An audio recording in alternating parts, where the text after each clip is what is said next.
Et si les super-héros n'étaient pas simplement des inventions modernes?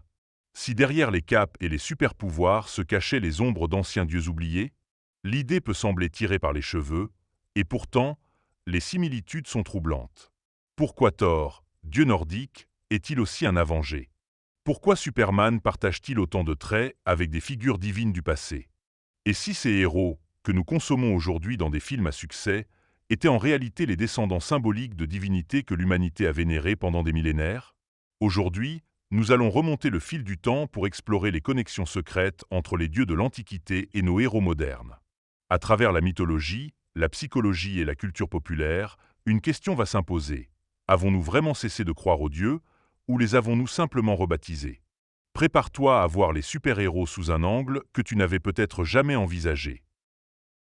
Bien avant que le mot « super-héros » n'existe, les civilisations anciennes racontaient déjà des histoires d'êtres au pouvoir surnaturel.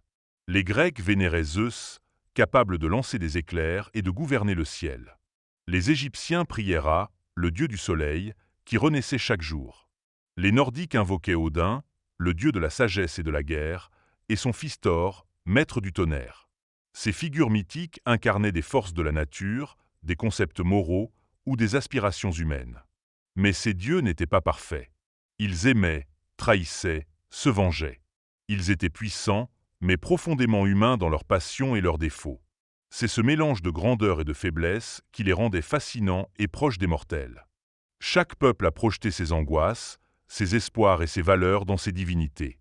Les dieux étaient des repères symboliques, des récits vivants qui enseignaient le courage, la justice, mais aussi les limites du pouvoir. Ils représentaient des archétypes universels, une idée que la psychologie explorera plus tard. Ce qui frappe, c'est que malgré les siècles, ces caractéristiques fondamentales ne semblent pas avoir disparu. Elles ont simplement changé de visage.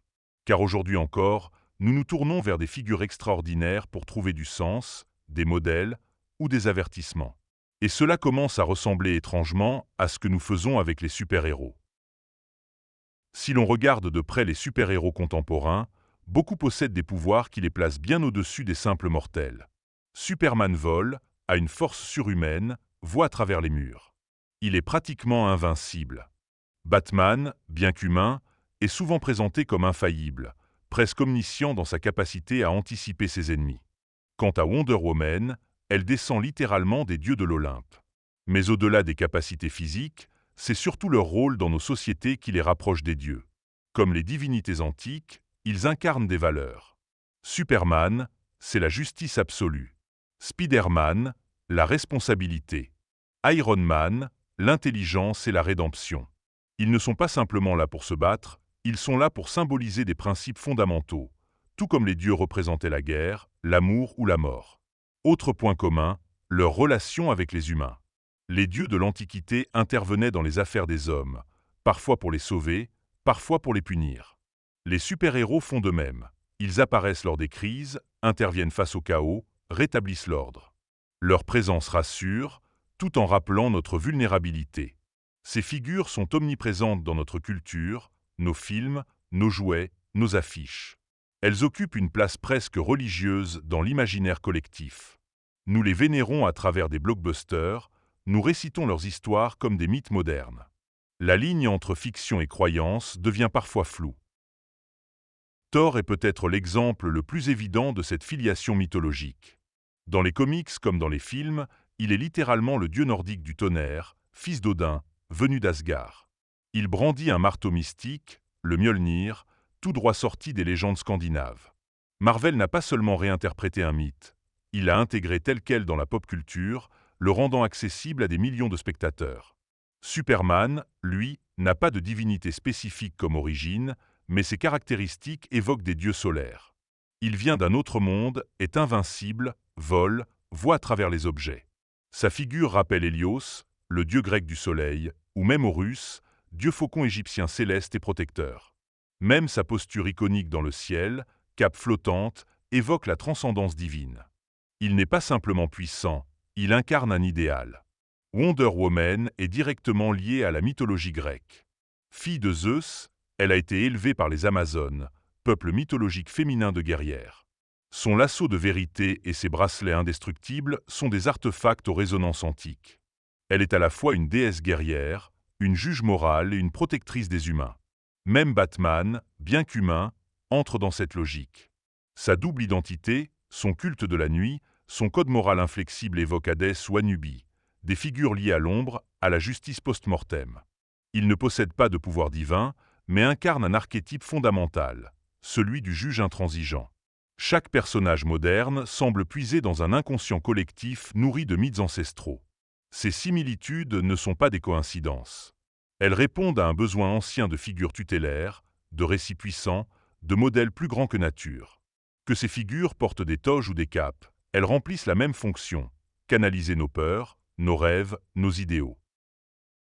Et si nos super-héros n'étaient pas uniquement inspirés des dieux par les scénaristes, mais issus d'un processus beaucoup plus profond et inconscient?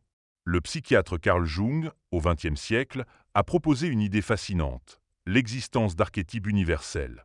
Selon lui, l'humanité partage un inconscient collectif, peuplé de symboles et de figures récurrentes qui réapparaissent dans toutes les cultures, à toutes les époques. Parmi ces archétypes, celui du héros est omniprésent. Il traverse les mythes, les contes et aujourd'hui les comics. Le héros jungien est celui qui quitte le monde ordinaire, affronte des épreuves, rencontre des mentors, descend dans les ténèbres, puis revient transformé. Ce schéma, on le retrouve chez Héraclès, Gilgamesh, mais aussi chez Spider-Man ou Luke Skywalker. Ce n'est donc pas un hasard si les super-héros d'aujourd'hui nous paraissent familiers. Ils réactivent en nous des symboles très anciens, enfouis dans notre inconscient collectif. Ils nous parlent de dépassement, de quête, de dualité entre le bien et le mal. Même leurs failles les rendent plus humains, et donc plus puissants symboliquement. Jung pensait que ces figures archétypales avaient une fonction psychologique. Elles nous aident à comprendre le monde, à structurer notre identité. Peut-être que croire en Superman, c'est encore une façon de croire en nous-mêmes. Les dieux anciens ne sont peut-être pas morts. Ils ont simplement changé de costume, troqué les temples pour des salles de cinéma et les statues pour des figurines articulées. Car à bien y réfléchir, les super-héros d'aujourd'hui remplissent exactement les mêmes fonctions que les divinités de jadis. Ils inspirent, protègent, jugent et parfois punissent. Nous avons besoin de figures plus grandes que nature. Pas pour les vénérer, mais pour mieux nous comprendre nous-mêmes. Les super-héros nous montrent ce que nous pourrions être, ce que nous redoutons, ce que nous espérons. Ils nous racontent des histoires éternelles avec un langage moderne. Alors, les super-héros sont-ils vraiment des réincarnations de nos dieux oubliés? Difficile de le prouver, mais une chose est sûre, nous n'avons jamais cessé de créer des mythes. Simplement, aujourd'hui, ils s'appellent Iron Man, Batman ou Wonder Woman. Si cette vidéo t'a plu et t'a donné un autre regard sur tes héros préférés, pense à t'abonner pour ne pas manquer les prochaines explorations culturelles et symboliques.